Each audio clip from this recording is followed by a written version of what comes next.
So the talk is modeling large-scale brain dynamics. Okay, well, thanks, Vasilis, and thanks for the invitation. Thanks for looking after me today, and thanks for the very nice lunch. Really enjoyed it. So, I'm from Nottingham. I don't know how to get rid of that box, maybe it'll fade. I can't see it on my screen. I live in the School of Mathematical Sciences at Nottingham, so I'm an applied mathematician. And I'm also associated with the Centre for Math, Medicine and Biology. So what I typically do is apply maths to problems in biology. Today it's neuroscience, but to be honest, most days my life is neuroscience. So I'm going to talk a bit about how to build models relevant to neuroimaging. So gratuitous picture of the brain and some networks on the left. And this is a sort of typical image that you'll see very early on in my talk, a spectrogram. That's the sort of thing that's generated in neuroimaging studies. So I'll explain what that picture is in a minute if you've not seen it before, but that's the sort of thing I'll be building models for. So there's a lot of neuroimaging goes on at Nottingham. I mean, obviously it's connected to the activity of Sir Peter Mansfield and all his work on MRI, which led to a Nobel Prize. So we have lots of imaging technology and expertise coming out of the physics department. And the modality I'm going to talk about today is MEG, so magnetoencephalographic. So here's a picture of somebody, you know, in a scanner. But I don't want to lose sight of the mechanistic origin of these signals. So I'm very interested in mechanism.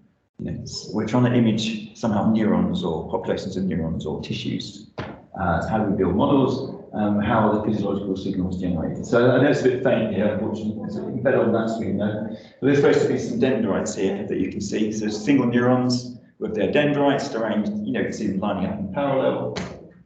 These are the sorts of things that you see on the surface of the cortex. And the idea is that there's lots of electromagnetic activity at the single cell level from current sources, synaptic currents, sinks and sources that give rise to you know, dipole moments, electric fields, magnetic fields. And if these neurons sort of operate coherently, they do the same thing at the same time, then the fields can add up, and then there's a bit of you can measure the signal outside the brain. Okay, so we're not trying to measure signals of single cells. With MEG, it's the activity of populations of cells.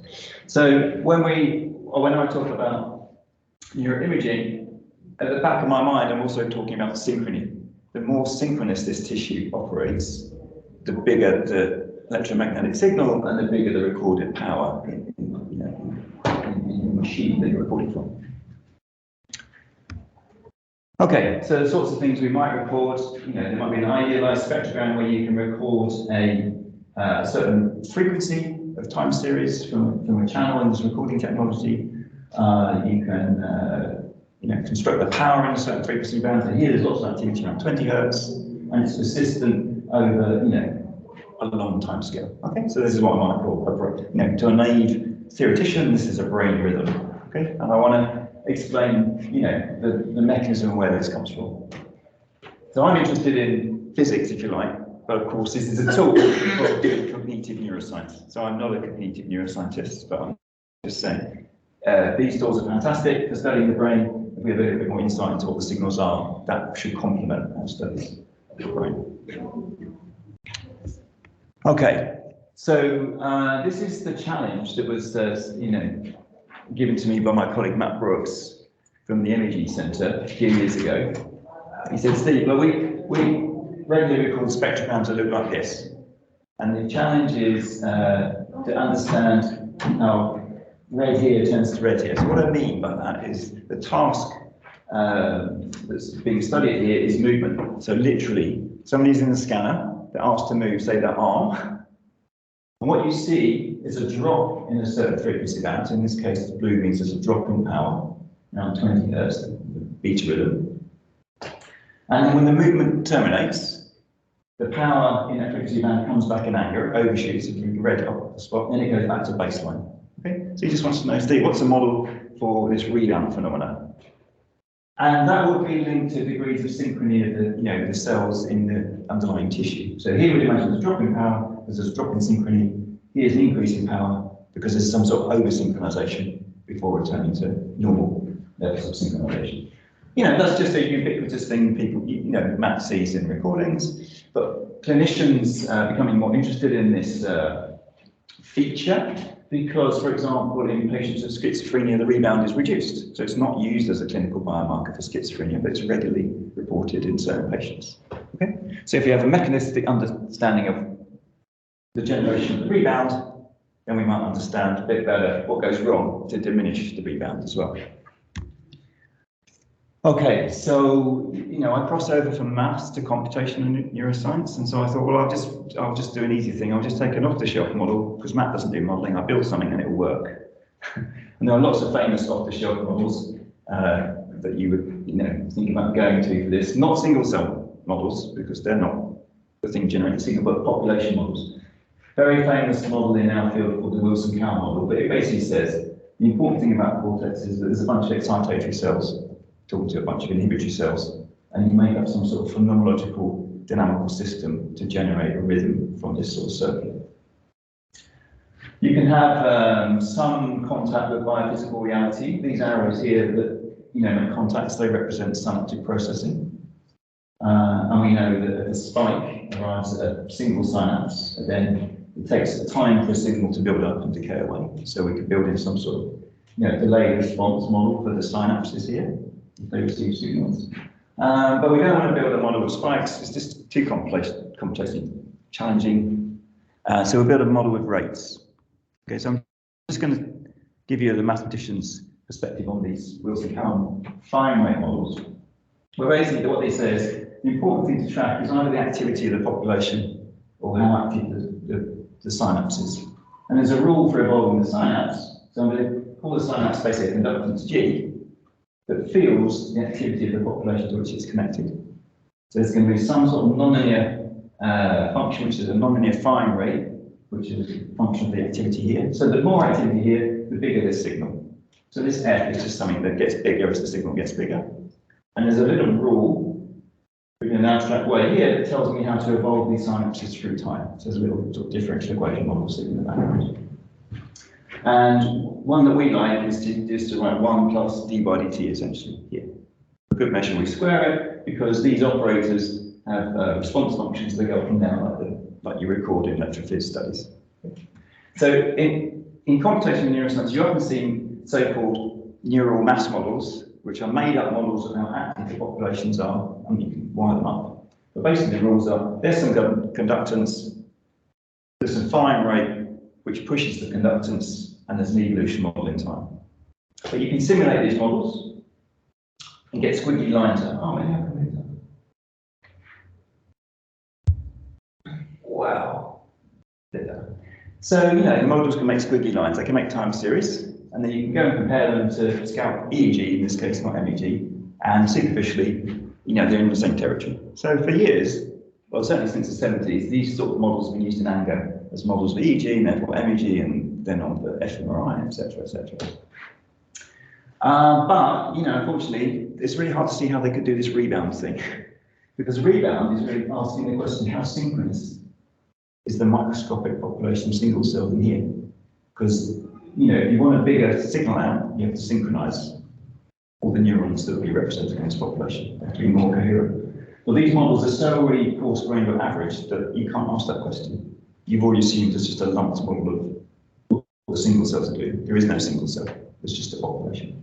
So what we really like to do is take a step back, put some microscopic dynamics in here, lots of single cells, study that, but I'm too lazy to want to study thousands of equations. I really like, this is a few equations, so that's the idea, that's the idea. So what I'm going to do is just basically build a mean field model, a bit like the one you've seen, but we're going to be able to start from spiky models. So this is in full generality. We're very lucky in the last few years. There's a particular single cell spiky model which you can do loads of analysis at the network level. So it's just by chance that we're in this space, and that space didn't exist 70 years ago when people were writing down these toy models. And the model I'm going to choose is a so-called quadratic integrated fine model. I'll show you a picture on the next slide. But basically, there's nodes in a patch of tissue, a little patch of motor cortex. And each node is now a single cell, and its job is to make spikes. And there's a very simple evolution rule that says the voltage of that cell is driven by a constant background, there's a quadratic nonlinearity, and there's a current term, which is sort of Ohm's law, conductance times voltage. Okay, so G is the conductance of the synapse, and this is just a shunt term that says the action of that synaptic pathway is to push the voltage towards a reversal potential. So if that's big and positive as excitatory, that's big and negative as inhibitory, that's it. And these conductances evolve in the same spirit as they did on the last slide. Instead of the source terms being fine rates, now we say, well, we can now decode the spikes. The source term that pushes the conductance around is the sequence of spikes. The spikes are labelled by TJM. This is the Jth neuron, this is the nth time that Jth neuron spikes. So spikes come out, they drive the conductances, that drives the voltages. Neuron might make another spike, send another signal to another neuron. And you can make this network a bit heterogeneous. All these background drives, I can draw them from a distribution, this bell-shaped curve, and then you can do a simulation, neuron index against time. Everybody see a red dot as a spike that the neuron fires. So here, you see all the spikes are lining up quite a bit, lots of synchrony. Okay? So the idea is, you have this robust, repeating, nearly synchronous pattern, which is generating some power, maybe a beta frequency. You come in and disturb it, all the spikes will move around. You have less coherence, the power will drop. But when they re-establish themselves after termination of the signal, you get lots more coherence than shown here. Okay. That's the idea. So you would hope to see rebound in a spiking network model. It's not possible in an averaged model, just because you can't talk about how synchronous things are. This synchronous are. Okay, so we like this model because it's simple. So it's also one-dimensional. So the voltage charges up, and there's a little rule that says if it gets high enough, you just get artificially reset to a low value, and off you go again. So this is the quadratic integrated fire model for one cell, just making spikes. Because you're living in one dimension, you can actually map that variable to the circle somehow easier for visualization. So the idea is, if you're at θ equals 0, you're somewhere on here. So let's watch the blue dot. When the blue dot is up here, you've gone half around the circle. And then when you get reset, let's wait for it to reset your fire. There you go, down here. And then you reset. But the reset isn't seen on the circle. If you choose a nice transformation, this half angle thing, you can map this thing to this thing. Nice and continuous. So I might talk about angles now, because I can assign an angle to my neuron. Okay? And then it's much easier to talk about coherence, because I say, what's the difference between two angles? It's zero, they're synchronized. Okay, so this is the technical maths bit, and I will, give you the big picture.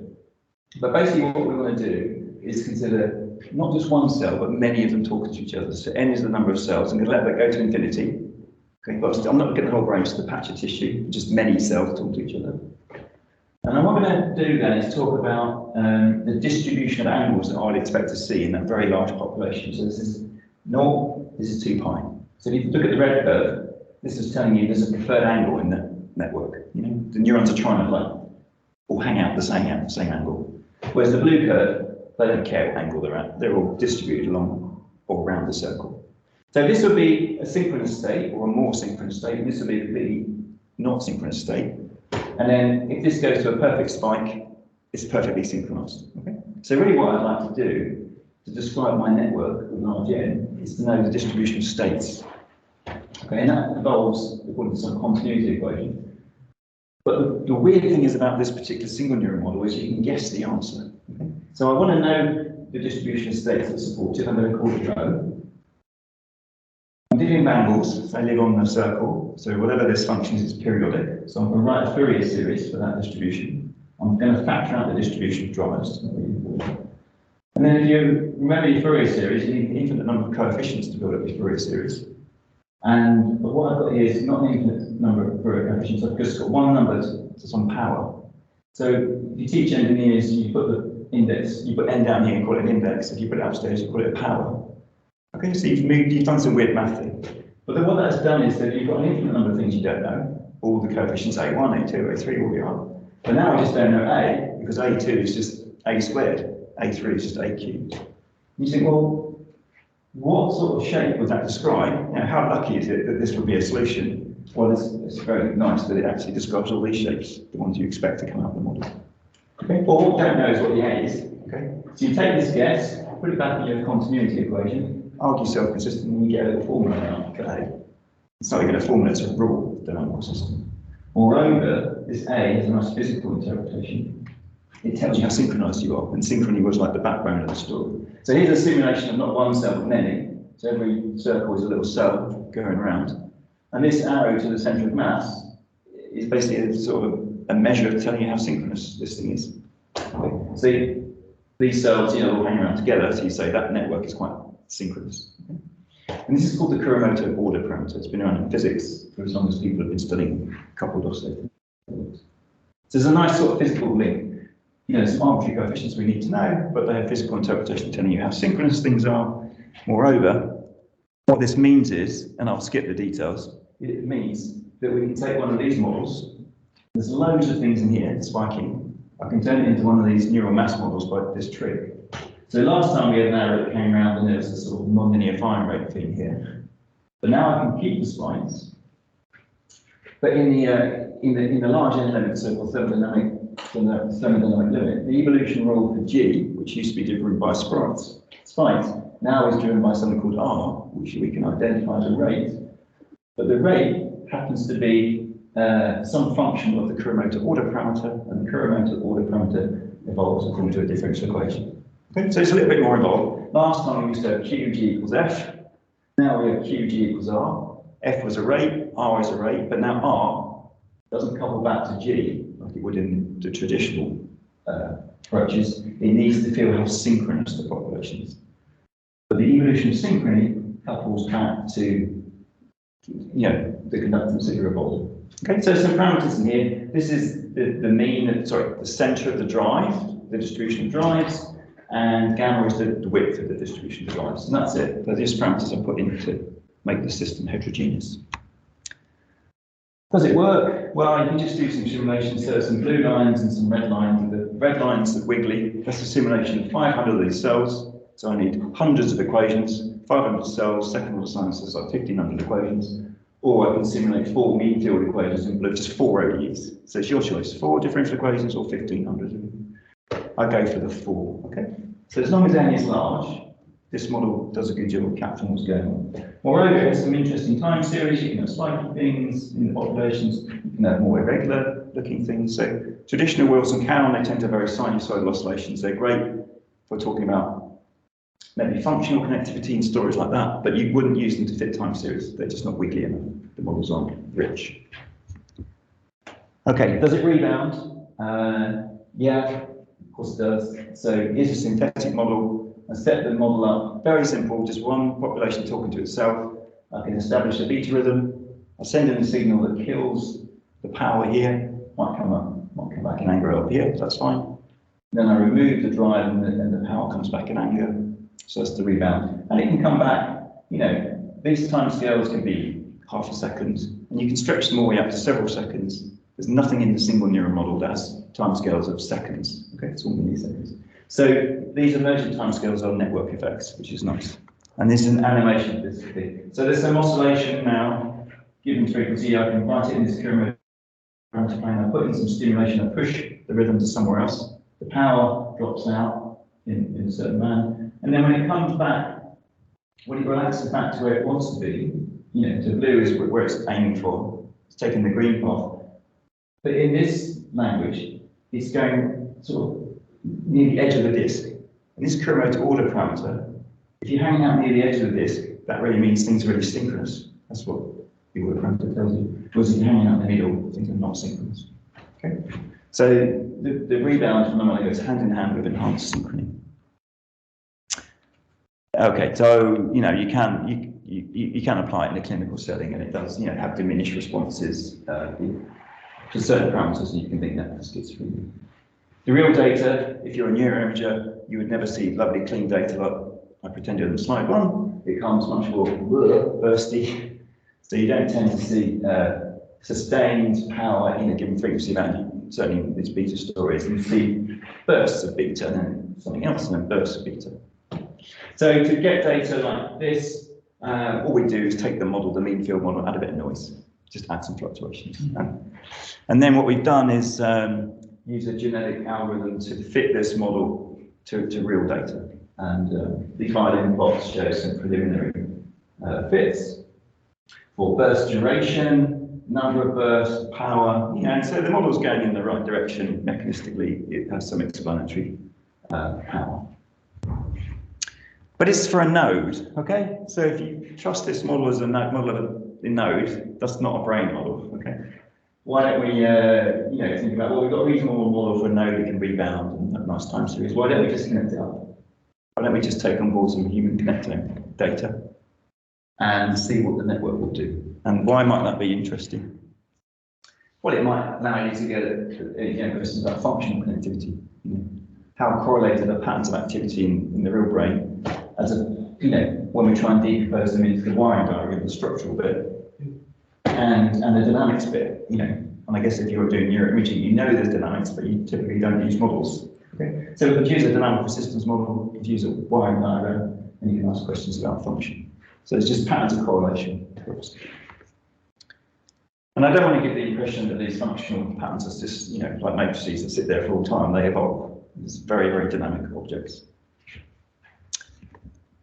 Okay, so that's what we did. We took our new model, stuck it in a graph, wired up the graph according to structural data, and then we ran a simulation of the model to see how functionally connected regions would be. So these color codes here tell you how, graph theoretic, how hub connected things are. So, if you see red, it means this node, is structurally connected to a lot of other nodes, and this one is functionally connected to a lot of other nodes. So it just gives you an in silico testing ground for playing around about ideas. Well, what happens if I, change the dynamics here, or if I change the wiring between these two? You can play both sides of the game, wiring and dynamics. So I'm not going to draw any conclusions. Now, come from a maths department, we can't go forward in ref about some mathematics. No, this is not the audience that, would want to dwell too long on this. But just to say, we're always in the back of our minds thinking, what mathematics can we do? And I'll just give you a very, very brief hint about that. To us now, what we've got is a bunch of dynamical systems. So this is my caricature of dynamical systems with phase space, with a closed curve in it, that represents a periodic orbit. I've wired all these things up with some physical interactions, that's what the blue lines mean. Although I said I've only got a few ODEs for each node, now I've got many nodes, so I'm back in the territory of lots of ODEs. I want to make it as easy as possible. But if we're talking about oscillations, then if you want to describe an oscillator to somebody, all you need to tell them is where you are on the blue curve, which is just one number.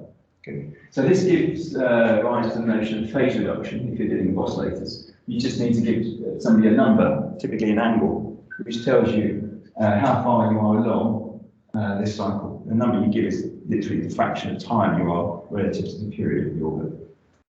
And then your job would be to say, well, in these new variables, what would the arrows look like? Because they're not going to be the same arrows because of new variables.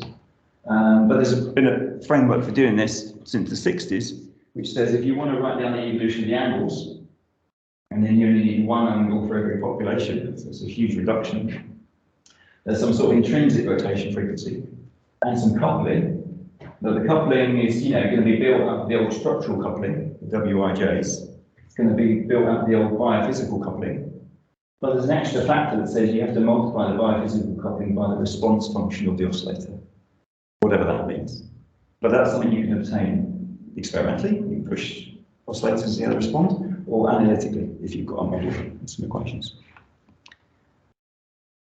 And that means, while there's whole sort of maths that you can get distracted by, I'll just give you a little heads up about what sort of things you can predict. So I know I did many neurons. Just to illustrate, just look at this diagram. This is just telling you how two oscillators would interact as a function of their coupling. So I literally take a population, another population, let them interact, and I turn up the strength of interaction.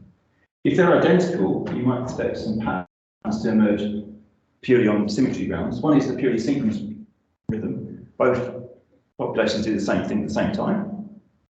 Synchrony. So there's an angle 0 and an angle 2 pi. Or antisynchrony. They hate each other. They oscillate out of phase. But you can get interesting bifurcations as a function of coupling strength where you can get change of stability. So the synchronous state might always be stable, The asynchronous state might restabilize if you make this coupling strong enough. You might get a lovely Hopf bifurcation, if you know what they are, to create oscillatory patterns. So this projected machinery that takes you down to angles is really powerful, and you don't even have to restrict yourself to dynamics on the cycle. So this black line here represents a limit cycle. You can also talk a little bit about how far away you are from cycle. So there's a new machinery emerging in applied mathematics, which is all about isochrones, things at the same time, which is phases, and isostables, which is things at the same distance from cycle. So you can't, I can only describe what's going on in the neighbourhood of the cycle, not everywhere, but that's pretty good if you're predicting things. And, we're developing lots of papers for applied maths journals in that space. But if you want to stretch the model out a bit, it's great to think of the brain as a load of blobs talking to each other, but the cortex is often viewed as a continuum, it's another perspective on things. So you can make continuum models based on these ideas. And what I mean, just stretch things out in sheets. So here's a completely planar version of this model. Everywhere in here is a density of tissue, density of these models. And you can include other bits of biology, like electrical connections. So if two membranes butt up against each other, they can exchange ions through the membrane. That's something that's very hard to put in these old Wilson-Cowan models, because you haven't got any biophysics to talk about. Here you have an underlying biophysical model, so you can go back and put in the direct electrical connections, because you've got voltages, and then you can carry that through the mean field model. If you stretch the models out in space, you can account for the fact, well, it takes a bit of time for a signal to go from here to here. There is a delay in the system, because the velocity and action potential, doesn't have to be that quick, meters per second. So you can make so-called neural field models from these neural mass models. It's the same idea, we just stretch them out on a sheet. And then you can simulate them, and you get some, there's spontaneous activity, there's some cause, and some spiral activity. Well, I'm not saying this is the scene in the brain, I'm just saying the model makes cool patterns, that's it. Okay. Spontaneously generates cool patterns. And what I'm showing here is how synchronous the tissue is. So there's patterns of evolving synchronously. And as applied mathematicians, we're very interested in patterning and the mathematics that allows us to get a feel for why it happens. So, as I mentioned, I'm in a maths biology group, and we teach all our undergraduates about Turing and morphogenism. There's a famous theory of Turing, he's got many of them, to do with patterning, how the electrical spots. But basically, in applied maths, we haven't got that many techniques. We model things, and then we either simulate them or we do linear analysis on them. We linearize them and study them that way. So that's what we do here. We take the homogeneous tissue, we take the tissue, look for really boring solutions, like everywhere is the same. Every point in the tissue is doing the same thing. Could be at rest. And then we perturb it with patterns. Sorry, I didn't make a picture, but a pattern to me would be something spatially periodic. So I'll put a wiggly perturbation on it in space, and I put a perturbation on time, and I just ask, do these patterns grow or shrink? And K here will be a wave vector, and that will pick out a certain pattern in space.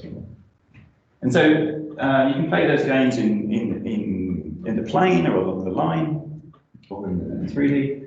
But so, for example, here, what I've got is one of these neural fields which just lives along the line, space, x, that can evolve its function of time, and you see hot spots of activity that stay sort of localized in space, but you see wiggles in time.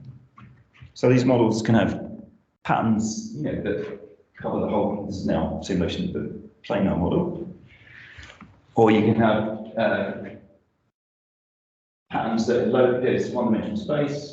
So there's something that stays put in the tissue, but it wiggles around. Okay. So people have looked at localized solutions to neural fields for a long, long time in the context of working memory. They call them bumps, but you can get those bumps, and so we can get bumps, but you can also get more exotic bumps. Okay, so I'm not going to dwell on the linear analysis because it's just fun to see what they can. It's just simulate. Okay, it's not that big a deal. It's just a model in the plane. So you can simulate the model in the plane. Look at the patterns of synchrony in the tissue. You can look at slices, so you can see, well, here you've got something that's very synchronous, seeding, something, rhythms that then propagate away. And there's nothing to stop you simulating the model on a folded cortical sheet as well. Numerically, we just mesh the surface of the cortex and run the model on the mesh. Why might we do that? Well, just to compare to neuroimaging studies, really. So I'm going to show you a movie now. So it's just this new model.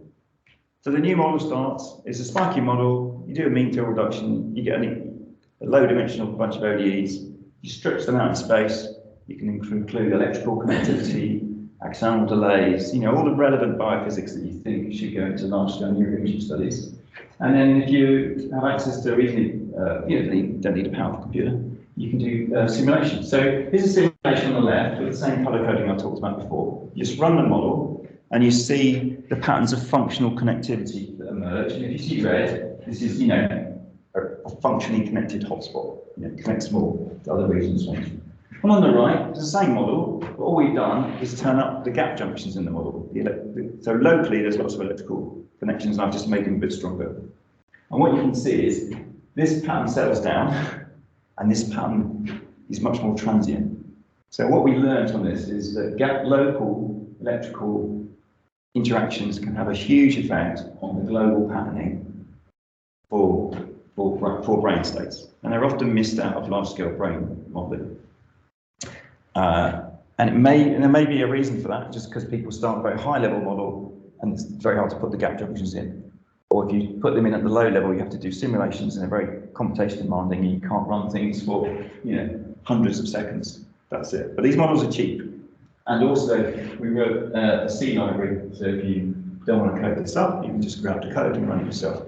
And we've hopefully written it in a relatively user-friendly way. All you need to put in, you choose, you connect home data, the wiring diagram, and the parameters, how strong are things, how fast are things, and that's it. And we've got relatively good models of synapses, etc. So the story today has all been about spontaneous activity. At least, you do a movement, you stop. You're not processing it. What if you stimulate somebody? What does the spectrogram look like? Well, if you send a rhythmic signal into somebody's head via the senses, you might expect to entrain the brain rhythm at that frequency. So in this example here, somebody's had some stimulation put onto their wrist. Okay, and then you can entrain a rhythm. But when you terminate that source, the sensory drive, you get the rebound phenomenon. Okay, so it's pretty ubiquitous. But you can get resonances as well and other things. Why we've become interested in this is because these sorts of sensory stimulations have been used now by my colleague Stephen Jackson to suppress Tourette's ticking. So these sort of rhythmic distractors are useful therapeutic tools.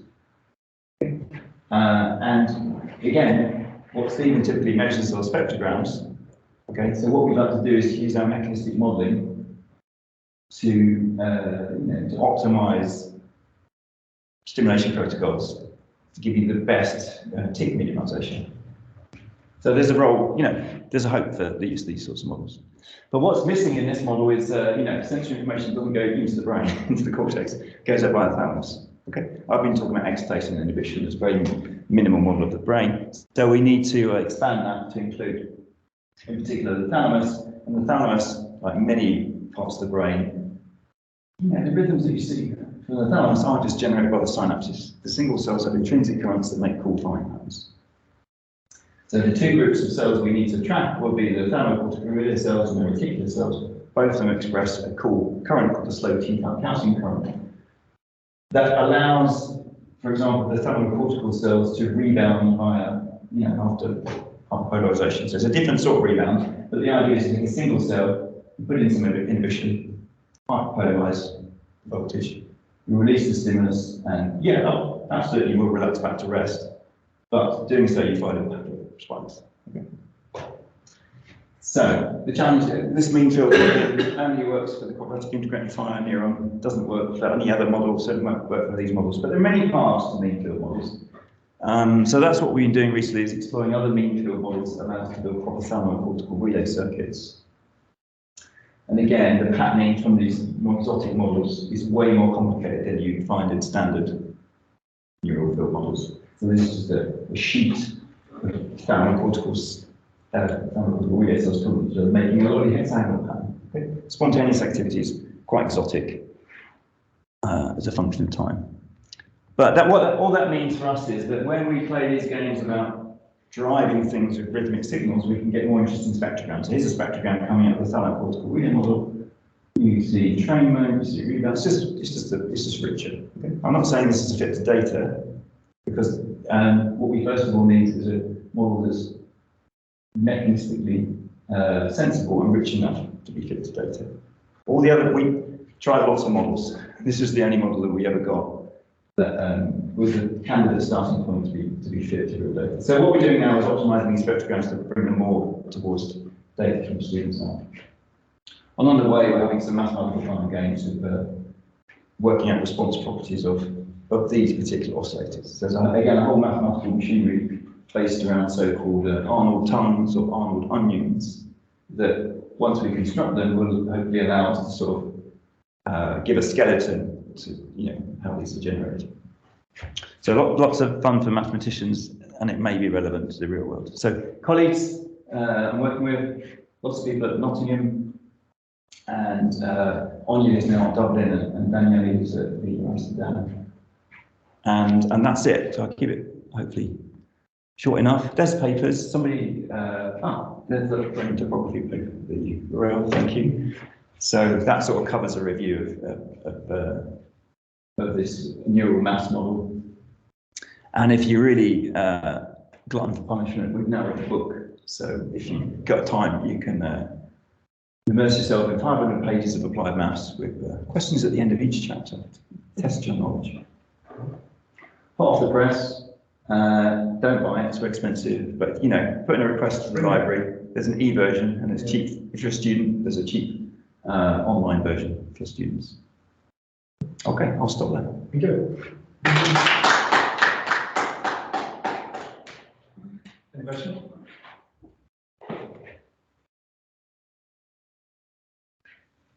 Yeah, please.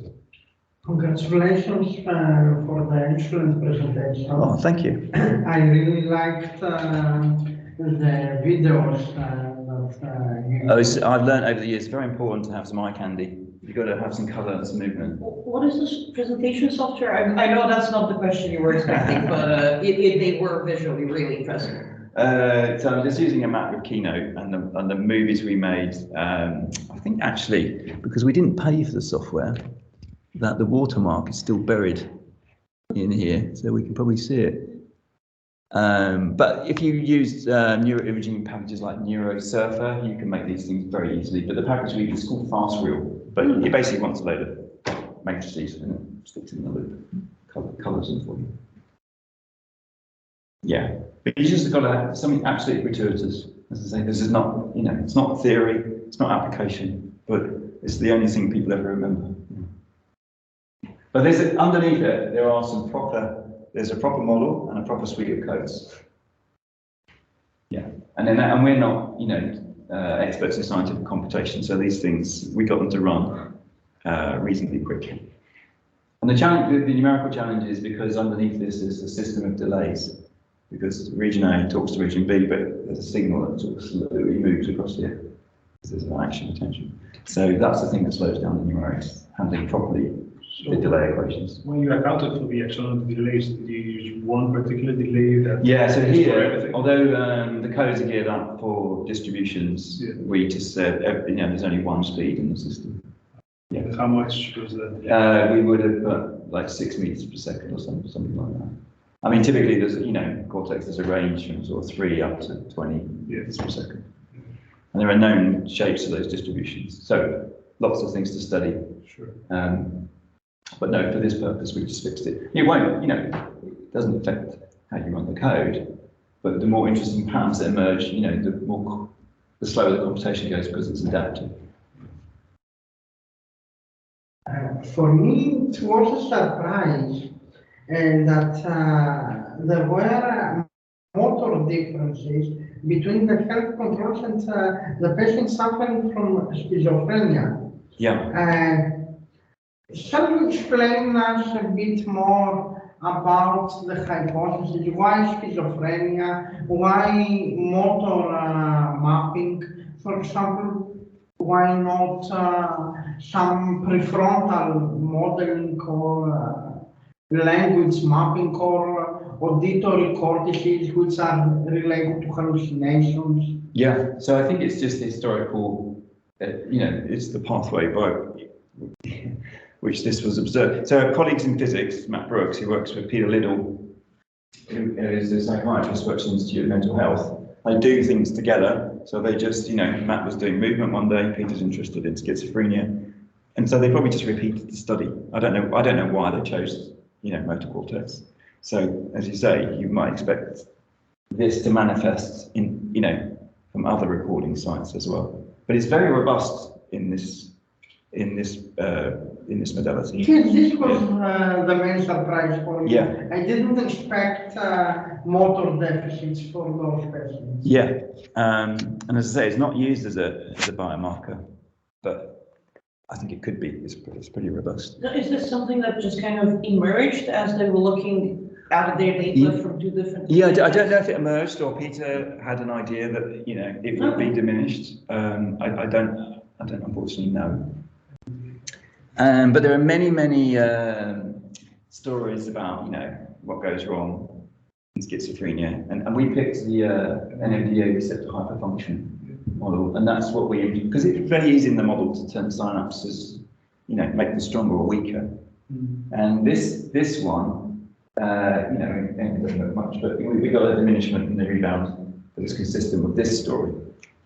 So it's not to say we won, because there's so many stories out there. I bet one of them we could pick, that match the model. But this one was consistent. Right. So anything has to do with schizophrenia, there's three schools of thought: dopamine, NMDA, and GABA. Yeah. So in your model, you cannot model dopamine without altering the model substantially. No, but we have GABA. But GABA you have. Yeah. So when you played with GABA, did you see any? But because I only had the study we did, which is a single population with an autopsy, to talk to itself. So it's easy to. Okay. We didn't unravel it for this story to have two an E and an I, as it were. So how did you, so the hypofunction FN of NMDA receptor was just decreasing the conducting? Yeah, so it's simple. Yeah, so it's maybe that's building up too much, but we decreased that pathway. Yeah. I can see here, for instance, for the healthy controls, you concentrated mostly on the beta. Yeah, but there's where I can see also the theta activation, which tends to disappear immediately after the movement initiate. No. Is it initiation here? No. It's the termination. Termination. And then in the patients, it's completely gone. Yeah. On both. Yeah. So do you have anything? Well, we focus on the rebounds. Okay. But you're quite right. So again, these models, if they're unfamiliar, they just might give a different perspective on how to build new models. So the reason that you concentrated on the beta as opposed to the other rhythm in there, is just it because of the connectivity between, were you trying to, how? No, just because that was, that was the frequency bound that colleagues in physics always talk about. It's just that it was the primary concern. So although these models, so I can write down a bunch of equations that are unfamiliar, okay, and you won't gain insight looking at them. Or you can do movies like this. But this is a phase space. Sure. And what we saw here, for example, this is just a very simple model in the background. It's a blob with an all-taps. And we saw things slowing down because, you take a long path back in phase space around the edge of this disk. But what that gives you, well, let me give you the idea, but to a mathematician, you think, well, if I want to create new phenomena, if I want to make that slower, I want that red to last a lot longer, I basically want this green trajectory to hang out a lot more around here. And hanging out around here just means I'm going to put other things in the phase space that attract it a bit, but ultimately repel. So you can think, well, why don't I just put other saddle points in here? How do I do that? Well, this is one node. Why don't I build a network that's going to create more phase space structure? Yeah. So you might think geometrically, I just want to put structures in phase space that mean trajectories have to hang around somewhere, slow things down. So that might be the other way to think about diseases, and because the phase space structure is quite different between the healthy and non-healthy. And then you can weirdly reverse engineer. What will these do these phase space structures go with the network, or do they go with the numbers of the nodes? What is it? But if you've got one of these models in the background, you can play those games quite easily. So in your case, in order to model this data, whatever you published on there, is it a network? Is it For the model, so we only, in the model, we just use a single population, lots of the data is from the brain. So we built other models in the brain topography paper. We have more exotic structures, and then we have a J neurophysiology paper. Well, so obviously, I showed some connectome data, some connectome sort of studies. Anyway, it's just how much time you got. You wire these things up. You've got lots of choices of dynamics. How much time have you got to play the game to see what it can do? So we don't have the questions. We just built the model, and then we want to hand the model to somebody else. Maybe you'd like to play with it. Okay. All right. Yeah, maybe a bit provocating question, because since most of your slides are about the phase space and not the amplitude, and there is a large debate in neuroimaging and connectomic studies about which functional connectivity metric is most suitable and at which cases. Can we derive the conclusion that phase-based metrics are more robust than amplitude metrics? Yeah, you're sort of right, because I sort of cheated, when I talk about these patterns of functional, I've already chosen to be at a certain frequency. I've done all the, pre-processing. Mm-hmm. But really the raw signals, what do you do with the raw signals? Do you put them into frequency bands and then look for correlations? And then you look for correlations between the frequency bands. So yeah, that's the kind of worm, so I really don't know anything. But I'd rather just work with the raw signals, to be honest. But it's not much I can do there. So all we've done is so that our colleagues in neuroimaging will talk to us, we just adopt their language. So if they put things in frequency bands, we just do exactly the same signal processing that our colleagues in neuroimaging do. But you're right, I don't know if they've picked the best signal processing tools, or they make choices and then it makes a difference. All right. So are you planning now to extend this work by incorporating all this noise in terms of the axonal delays? So we've looked at, there was some, like the movie one had something in the background, I think. There's some squiggles in the background, so we're, our business again built it in the frequency bands, but we're basically, whatever Gustavo Decker does, we just go and do the same. If somebody introduces a new entropic measure, we'll have a go, or a new way of time series analysis, we'll have a go. But I'm not sure we have the right. I think our role is to team up with people that are doing that, not to leap over them. Yes. Do you have any questions? No. Okay. Well, let's thank Steve once again.